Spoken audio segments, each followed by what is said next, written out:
There's a lot of smoke screens in the room, to be honest. There's a difference in sales between objections that are true and smoke screens that are made to put you off. I happen to think the closing cycle of the sale has a lot of problems with smoke screens. I think I can show you how you could shorten that up a lot. But that's exactly the problem, Sal. If we're getting the word out at the level we need to get the word out, all of that's going to disappear. I would, though, go for some of these reference letters, especially if you have one that's read thousands of them, right? You have a radiology group that has seen most of one practice, right? You were saying we have testimonials from surgeons who have seen lots of scans from this, who are utilizing the technology and benefiting from it. Well, I would say we should put a package of that together. Yeah, Yes, let me just make one comment. When somebody says it's not a peer-reviewed publication, the answer you should give, one of the answers that you should give them, well, wait a minute now. In the UCLA study, they showed that 35% of slip vertebrae were missed by the recumbent MRI. Now, Mr. Doctor, do you believe that the 568 patients that UCLA examined and published in the abstract, where they said the slip vertebra was missed by the recumbent MRI, was that study of 568 patients false? It's in print. And it's not an aberration like you're saying. They were arguing that for a long time, and it's not anymore. The numbers are overwhelmingly saying it's not that way. You had your hand up. You wanted? Yeah, I was just going to refer to what Sal brought up about, papers, and we've talked about this, for a while amongst the groups that's been here a while. And, doctors, as you know, go to school for a long time, a very long time. So I think what Sal's referring to is the fact that they rely a lot on, academic papers, because that just gives them a little bit of, how should I say it? It's a tool. It's a tool. Rely on what? They rely on papers, on UCLA studies.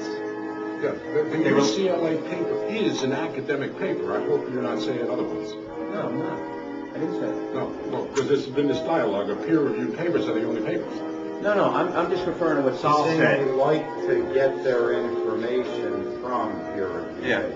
So what Sal is saying is to the point is the UCLA paper helps us a lot, and the more of that kind of information we have. The only point I'm making is I don't want anybody in this room to concede that those UCLA papers are not peer-reviewed papers. They are. Yes. Right. And if you have any doubt about it, ask Francis Smith, who presented an abstract to the RSNA 2 years ago, and the peer review committee at the RSNA said, I'm sorry, it's rejected. It's not published. They are absolutely peer reviewed. Right.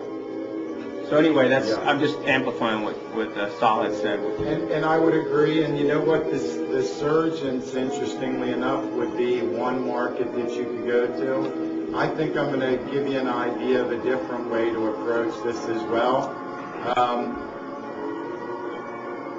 Surgeons, it's interesting. I pulled a list of investors, like I was telling you. I was trying to get an idea within territories how many people with net wealth of over $10 million, because that would be enough. If they had assets of that level to get into an investment like this, we wouldn't even have to sell anything. We could leverage against it to do this kind of a sale.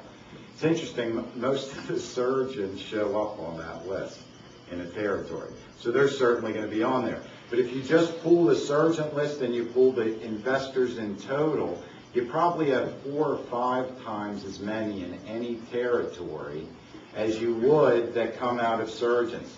You can make the argument to surgeons. Surgeons are a fabulous place for us to be going after. There's no question.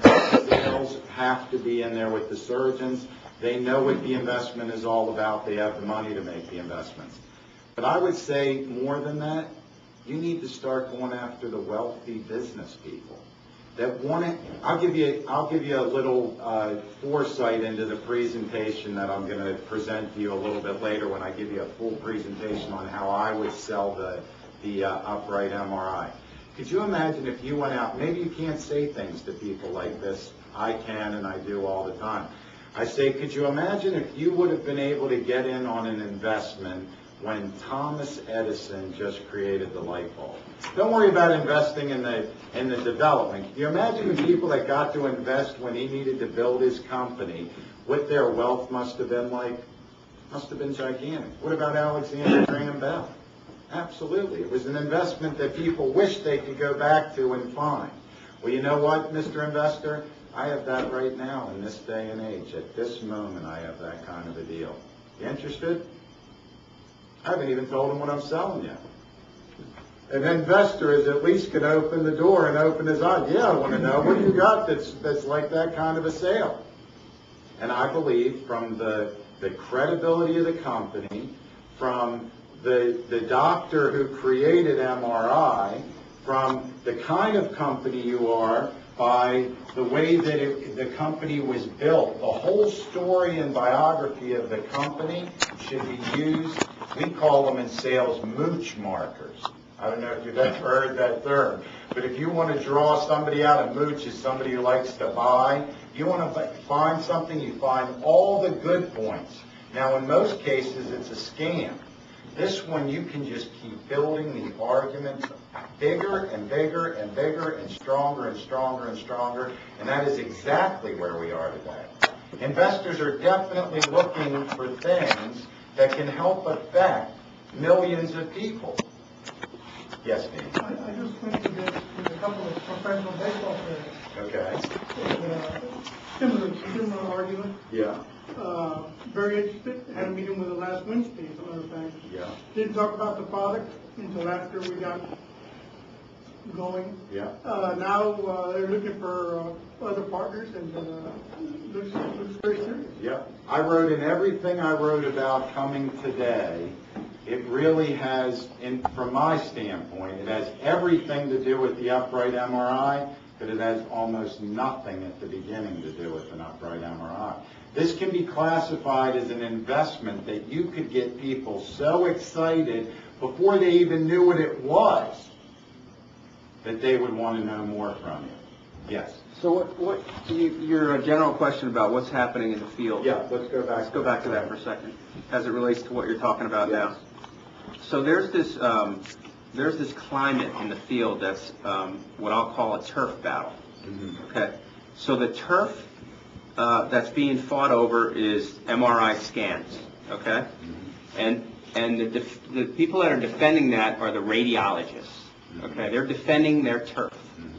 So anytime a surgeon wants to buy a scanner, anytime an entrepreneur wants to buy a scanner, the radiologist, the daggers go out. The rhetoric comes out, as Dr. Demaney's talking about, and they are going to fight tooth and nail, whether it's through legislation or through just their own rhetoric to defend their turf. And the turf is the recumbent MRI?